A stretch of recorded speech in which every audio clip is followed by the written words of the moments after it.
Officers killed in the line of duty were honored for their sacrifice. We'll show you how they were being remembered locally.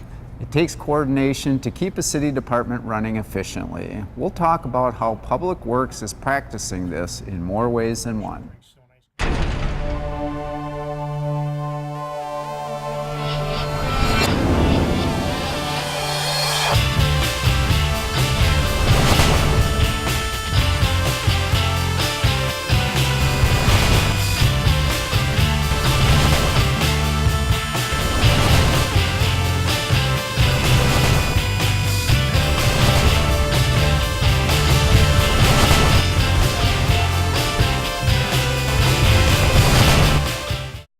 Hi, I'm Tracy Menarchuk.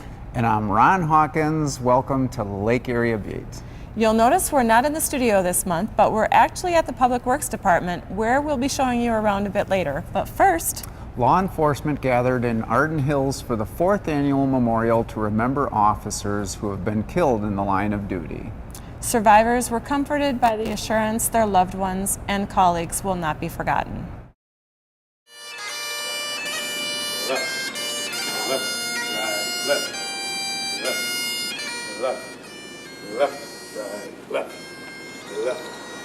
O Lord, today we honor those who have sacrificed life and those who have endangered themselves, acting with courage and conviction for the good of all. We pray your comfort for loved ones and comrades who feel their loss. Howard Johnson, end of watch, August 16th, 1972.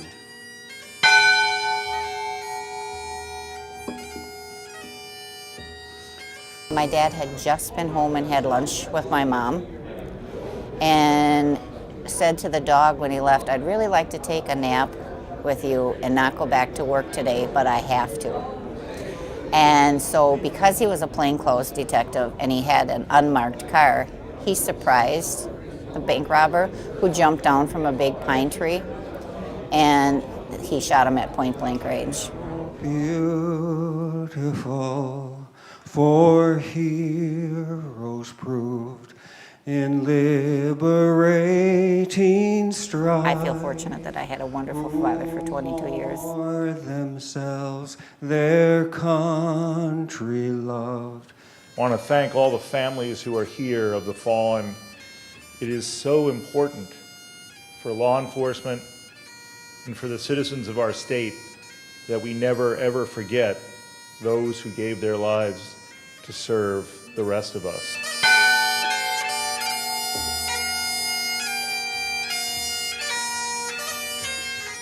Joseph Bergeron, end of watch, May 1st, 2010.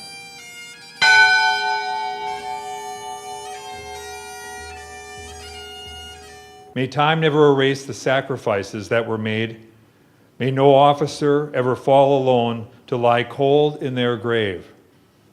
May those of us still serving remember well the price they paid.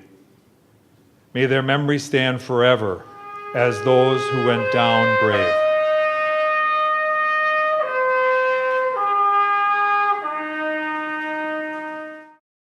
You know, Pam Sweeney, who was in the story, remembered so vividly the day that her father was shot and killed in 1972. It's, you know, those things that you just remember every detail. Right, when something real tragic happens, you remember where you were, and Yeah. definitely. Well, we'd like to take this opportunity to say thank you to all those who serve and protect. And speaking of serving, we recently aired a story where some White Bear Lake police officers prepared meals at the PD that were transported to the Ronald McDonald house. We decided to head out to the house to see how the charity helps families in need. When my kids and I go to McDonald's, we see the little Ronald McDonald house. I was like, oh, that's the thing that helps support. So like they're getting money out of their pocket and putting all their coins in there. Texan Jason Delgado and his family never planned to have an extended stay in the Twin Cities, but life circumstances brought them here. Jason and his wife adopted a son from Russia, knowing he had a rare skin disease called epidermal isis bullosa, or EB for short. It leaves his skin susceptible to injuries. The first time I saw him get a dressing change and seeing one of his legs and it just looked like a raw piece of meat, I mean, I almost blacked out because it was really rough, and just to see all the stuff he went through. And so at that point, we had already decided to adopt him.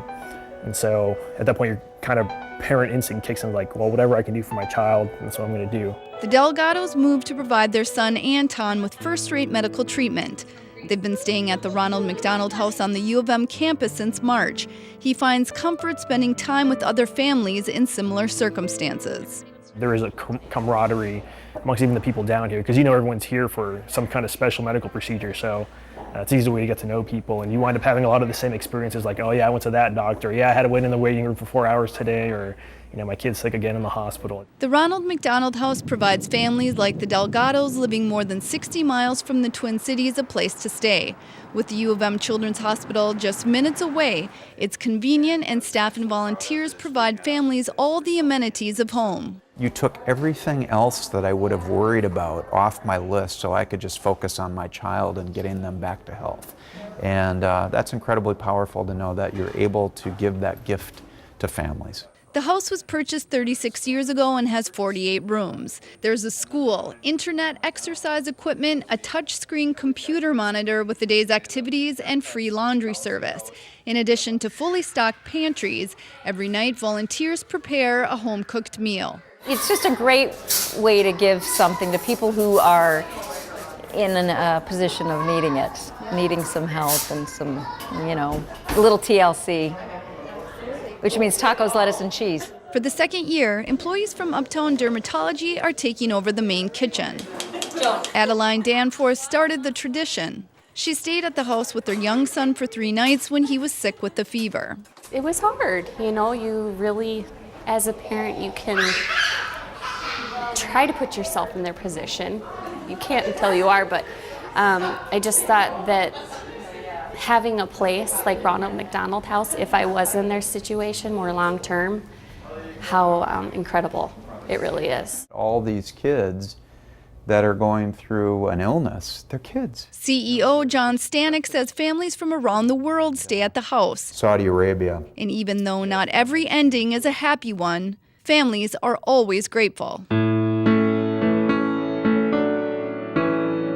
Even though they've been through an awful time with their children's illness, and in some cases when they lose their children, universally what they express is appreciation that this organization was there for them.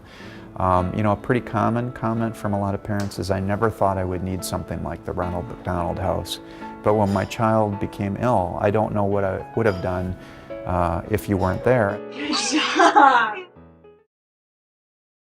And it must feel real good how such a small gesture can mean so much for so many people. Well, I think it probably felt more better for us to help them out than us being there. So. All right, well, good job on that.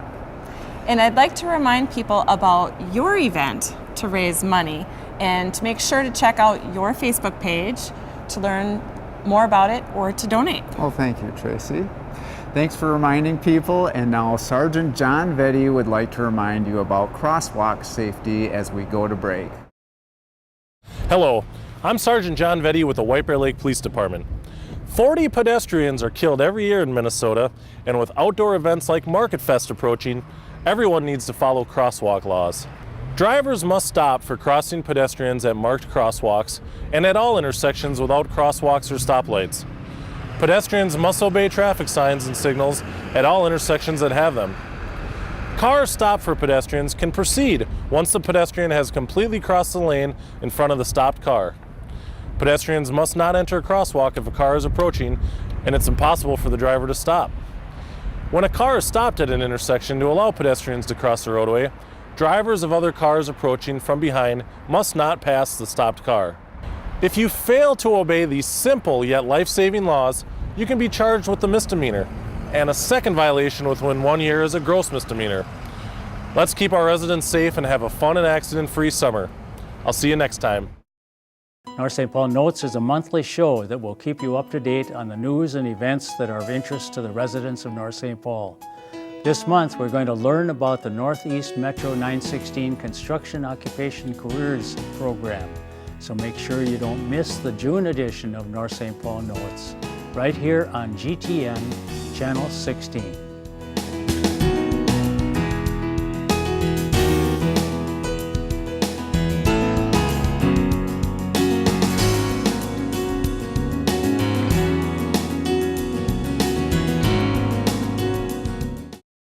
White Bear Lake Police Department has 21 reserve officers who volunteer their time to help police. We spoke with a few reserves recently to find out why they do it. Get back on the ground. When I joined, it was like, okay, I'm adding to the White Bear Reserve program, but I realized it's family. Jim Kavit-Rude has been a White Bear Lake Reserve officer for 13 years. Okay, now she's going to resist. It was his own family who instilled a sense of service he's carried throughout his life. I grew up with a sense of giving back to community. My father was a World War II vet. I have a brother that was a fireman in the community for 30-some years. And I thought I was not in the service, Vietnam era, and I thought this is my way to help pay back my community. It's what pushes him to volunteer his time. Reserve officers are required to serve 12 hours a month, but some put in many more, climbing into hundreds, even thousands of hours a year. It doubles the numbers of our patrol officers. We have 20 uniformed officers on the street with our sergeants and 20 reserves, so it really doubles our presence at the events. Many reserves, like Melissa Strage, have aspirations in law enforcement and plan to prepare now for the career that lies ahead. It's such a hands-on, and you know what you're going to be getting into and if this is the right career for you. And it offers such a hands-on experience and getting to know the officers, what their backgrounds were coming into this, and you just experience it day to day and what the job all entails. The same is true for Bridget Mace. 103-300. She too plans a career in law enforcement, and in addition to being a reserve for the last 4 years, I'll be on XP at downtown White Bear. she's also a community service officer for the city. Being on the reserves and then also becoming a CSO is really good experience, and it's going to look really good on someone's resume. It does look good. In fact, 5 current White Bear Lake officers were once reserves. While patrolling, they learn about the people and the geography of the city, as well as White Bear Lake Police and fellow reserves. I've gained a lot of great friendships with reserves, CSOs, officers, even, admin people. It's just amazing how close you can get to the people that you work with. And Captain Phil Henry, who supervises the reserves, is here with us. Thank you, Captain Henry, for being here. Thanks for having me. And you do more than just supervise the reserves. That's one of your many jobs. You supervise patrol, and you were just recently promoted to captain. So congratulations. Thank you. Thanks for being here. Why don't you tell us, first of all, how did you get hired with White Bear Lake and up to the position of captain that you're at right now? I started here about 20 years ago. When I was going to college, I was hired as a community service officer. From there, I was hired as a dispatcher, and I started in 1997 as a police officer. Shortly after starting as an officer, I became involved in overseeing the reserves, and I helped out a sergeant oversee the program. It's about 20 volunteer personnel, so it takes a lot of time to keep everything running. But my duties pretty much consisted of doing the initial interviews, taking people on, making sure they're properly trained, scheduling for the events. And then in 2011, when I was promoted to sergeant, the reserve program became one of my primary responsibilities to oversee. And then you became captain recently. Yes. Congratulations, as Tracy said. So tell us a little bit more about the reserves. What are kind of some of the main responsibilities of the reserves, and are these full-fledged police officers or not really? They're not full-fledged police officers. They're non-sworn, non-armed. They're all volunteers. Many of them are college students that have aspirations to be police officers someday. We also have 5 or 6 that are a little older, well-established in other careers that don't want to be police officers. They live in the community and just want to give back. The primary focus of the reserve program is to work the special events, so the Market Fest, the Manitoba Days Parade, football games, bike rides, runs throughout the summer, providing crowd control, traffic direction, just a visible presence in uniform, those kind of things. And what typically happens when you, I want to talk a little bit about kind of the hiring process and who you're looking for when somebody is interested in being a reserve officer, but what kind of training do they get? Say you have a new reserve and they're going to start getting involved, what kind of training is involved? We have monthly meetings, and a lot of the training is done at those meetings. We have yearly use of force training, CPR training, traffic direction training, and then some of the training is also done with other reserves. We also let them take out a squad car on their own once they go through the training process. But they're paired up with another volunteer who's been here for a while. They can do prisoner transports for us, sit on tows. drive around, just kind of be an extra set of eyes and ears. And there's a training process as far as what they're allowed to do and what they're not allowed to do with other reserves as well. And they don't have to worry about it because, you know, if they're coming in fresh off the street, they're not going to get thrown into that situation right away. They're going to get gradually trained in by the more senior reserves and officers and captains, sergeants, and usually about 5 or 6 months before they're allowed to be on their own. Okay. Okay, well, that's a great program. It saves the city a lot of money. Yeah. It does. It does. Yeah. About 5,000 hours per year is what we've averaged over the past 10 years for volunteering. And it's all volunteer hours that we use. Correct. From the reserve officers. Yeah, That's and, awesome. And just my perspective from working with them, very dedicated, very community-oriented people, and I think they do a great job. So if somebody is interested in being a part of that, what would they do? Is there periods of time where you hire them, or do you always take applications? We usually do interviews twice a year, but we accept applications throughout the year. Someone could contact me directly, come into the police department, obtain a application. It would eventually be routed to me, and I would contact that person and just kind of touch base, even if we're not hiring at that time, just to explain what the reserve program is and make sure it'd be a good fit on both ends. When we have the openings, then we would conduct interviews. We do a brief background check, and then we would start the new folks in the training process. And just so people know, in case they are interested, we take reserves during the day or at night. They don't have to just come out on nights and weekends to help out. It's fun to have reserves during the day when I'm working, and we need people to get transported to jail or to help us out on calls or traffic and stuff like that, right? Yes, we're happy to have them work whenever they're available. Well, so always stuff for them to do. Yeah, so if they're thinking about it, come on into the police department and pick up an application. Absolutely. And congratulations again, and thanks for being here. We appreciate it. Thank you. We're going to take a quick break, but we're going to talk with the man in charge of Public Works when we come back. I'm Lon Beatty. And I'm Carrie Crotty. Law enforcement gathered to remember those who've given the ultimate sacrifice. One survivor shares her memories of the day her father was shot and killed nearly 43 years ago. The Maplewood Police Department held a ceremony to honor Sergeant Joseph Bergeron. Chief Paul Schnell also formally issued a part of Joe's uniform to his wife and daughters. We'll have that story plus. It's been a deadly start to the motorcycle season. A safety expert has advice for both riders and motorists.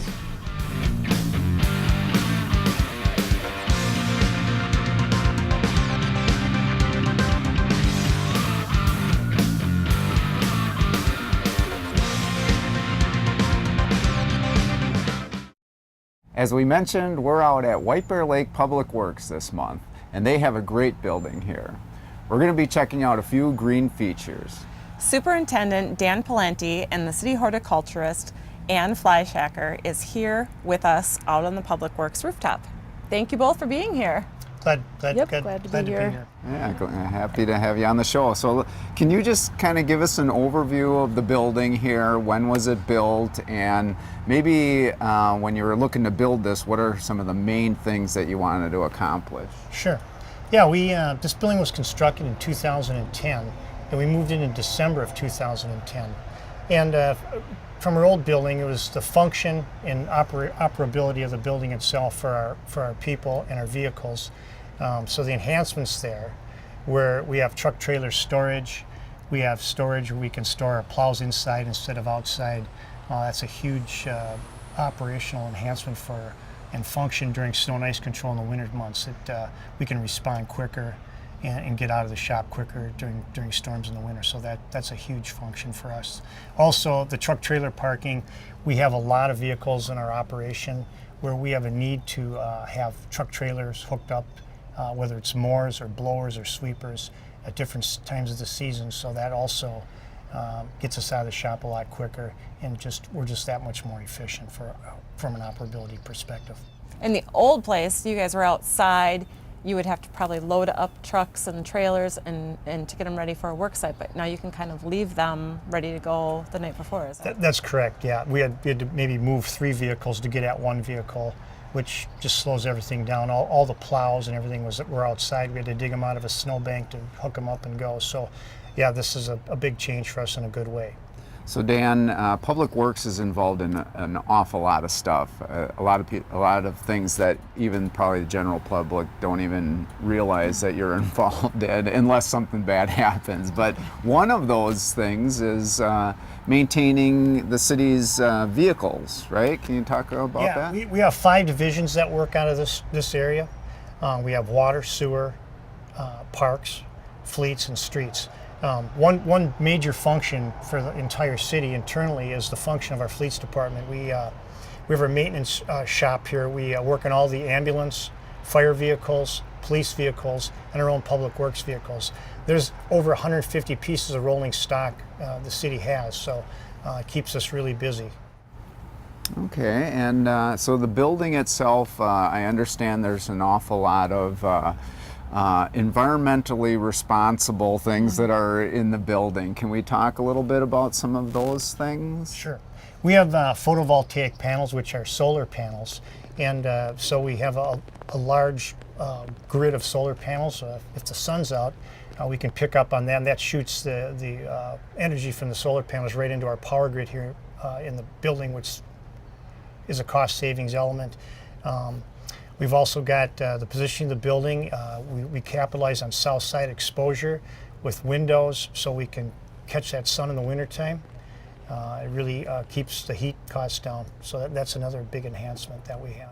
So those are the solar panels behind us here. We've got some greenery, it looks like. Yeah, we've got a garden behind us on the rooftop. Yeah. And maybe you can tell us a little bit about the garden that we've got. Yeah, this is called an extensive green roof, and what it is it has 2 to 5 inches of soil, more of a sandier type soil, and the plants that are planted in there are drought tolerant succulents, some grasses, and we even tried to grow cactus, and they did survive the winter. They're standing up, and but it catches the water runoff, and then all the storm water and the rain.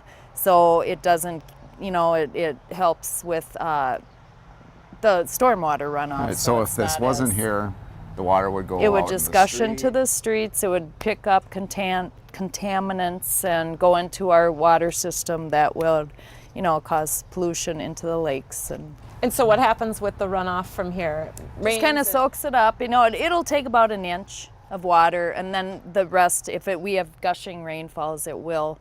There is a filtration system that'll go out into the streets, but it picks up the majority of the Right, so runoff. most of that water runoff Very doesn't even green. make it to the Right, and also this roof will help keep the building cool, and also it's an air purifier. And a little bit off camera here, there looks like there's a little picnic patio bench area. And, a little place to hang So, out. And, pleasing as well for the employees to come Yeah. up here and take a break and relax at the garden. And you've been involved in another project recently? Yeah, we're working on the boat common area. It's a park down by the lake.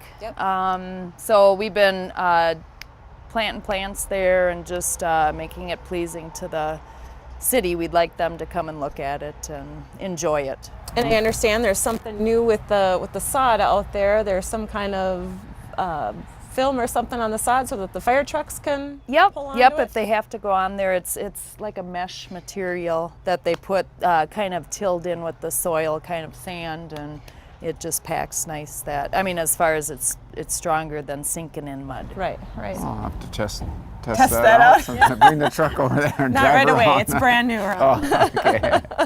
Yeah. So, anything else over there in the what do you call it? The Boatworks Commons area? Yeah, we call it the Boatworks Commons area, and you've got the boardwalk, which is a sitting area right in front of the marina, and then also there's like a cove kind of right where the new development is, where that is community city property. And we encourage people to use that open green space for just viewing the lake and enjoying the day. Yeah, and I went through there recently. Maybe we need to have that on the show. It's actually very lovely. Yeah. It's nice furniture to sit on. It is. and, It's very relaxing. Just bring a book and enjoy. Well, that's a lot of good information. I Yep. appreciate you guys being on the show. And we'll have to come through here again to look at all the other stuff that you've got. It's a beautiful building you have. Thank you.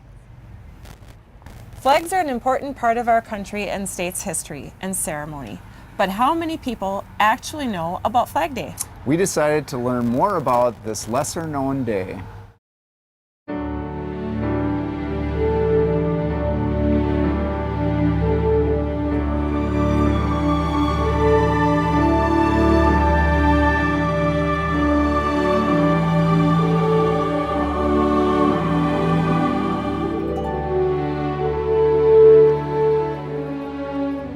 It's not really a holiday, it's a commemoration. June 14th commemorates the birthday of the first American flag, which was introduced on June 14th, 1777 by the Continental Congress. The flag most famously made by Betsy Ross. And it wasn't until 1916, though, that President Woodrow Wilson actually made it an official day.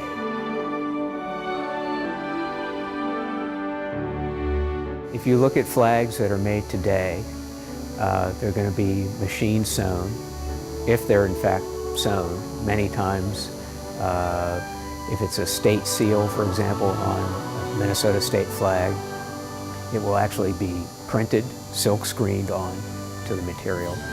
But if you look at flags of the 19th and early 20th centuries, they're almost always hand painted. In some cases, the details are actually stitched onto the flag by hand. So these are incredible examples of craftsmanship in a time gone by.